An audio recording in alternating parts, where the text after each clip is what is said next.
প্রিয় দর্শক, আপনি জানেন কি ইউটিউবার ইলিয়াস হোসেনের লাইভে আসা ব্যক্তি মেজর ডালিম নন, শরীফুল হক ডালিম, যিনি মেজর ডালিম নামেই বেশি পরিচিত। বাংলাদেশ সেনাবাহিনীর একজন সাবেক কর্মকর্তা।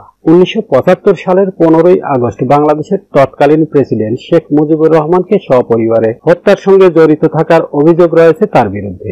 দীর্ঘদিন ধরেই তিনি ছিলেন লোকচক্ষুর আড়ালে। সম্প্রতি তিনি যুক্তরাষ্ট্র প্রবাসী ইউটিউবার ইলিয়াস হোসেনের ইউটিউব চ্যানেলে একটি লাইভ টক শোতে অংশ নিয়ে জনসম্মুখে এসেছেন বলে দাবি করা হচ্ছে। তবে কারো কারো দাবি এই ব্যক্তি মেজর ডালিম নন, ভিন্ন কাউকে মেজর ডালিম হিসেবে উপস্থাপন করা হয়েছে। এই প্রেক্ষাপটে মিনহাজুল আবেদিন সিদ্দিক নামে একজনের ছবি ফেসবুকে ছড়িয়ে দাবি করা হচ্ছে যে এই মিনহাজকেই মেজর ডালিম হিসেবে দেখানো হয়েছে। ইউটিউবের লাইভ টক শোতে অংশ নেওয়া ব্যক্তি আসলে মেজর ডালিম না, তিনি মিনহাজ। তবে ফ্যাক্ট ওয়াচের অনুসন্ধানে দেখা যায় মেজর ডালিম পরিচয়ে লাইভ টক শোতে অংশ নেওয়া ব্যক্তি এবং এই মিনহাজুল আরেফিন সিদ্দিক দুজনই আলাদা ব্যক্তি, অর্থাৎ টক শোতে দেখানো ব্যক্তিটি মিনহাজ আরেফিন নন। চলুন এর সত্যতা জেনে নেই যে টক শোতে লাইভে আসা ব্যক্তি যে মিনহাজ আরেফিন নন তার প্রমাণ কি। প্রমাণ হিসেবে বলা হচ্ছে, প্রবাসী ইউটিউবার ইলিয়াস হোসেনের একটি লাইভ টক শো নিয়ে দৈনিক ইত্তেফাকের একটি প্রতিবেদন নজরে আসে ফ্যাক্ট ওয়াচের।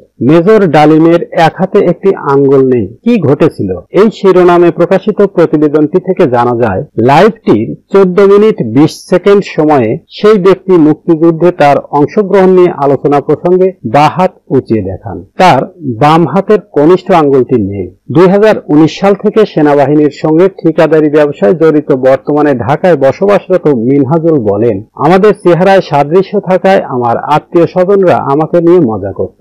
এই মজা থেকেই আমার ছবিটা ভাইরাল হয়ে যায়। মিনহাজুল আরেফিনের ছবিটি ফেসবুকে ভাইরাল হয়ে যাওয়ার প্রেক্ষিতে তিনি নিজেও তার ফেসবুক অ্যাকাউন্ট থেকে একটি পোস্ট দিয়ে লিখেছেন, সকালে ঘুম থেকে উঠে দেখি রাতারাতি মেজর ডালিম হয়ে গেছে। ফ্যাক্ট ওয়াচ মিনহাজুল আরেফিন যে ভিডিওর সেই ব্যক্তি নন সেটি প্রমাণে তার কাছ থেকে 2 হাতের ছবি ও ভিডিও চায়। তিনি ফ্যাক্ট ওয়াচের সঙ্গে তার একটি ছবি ও ভিডিও শেয়ার করেন।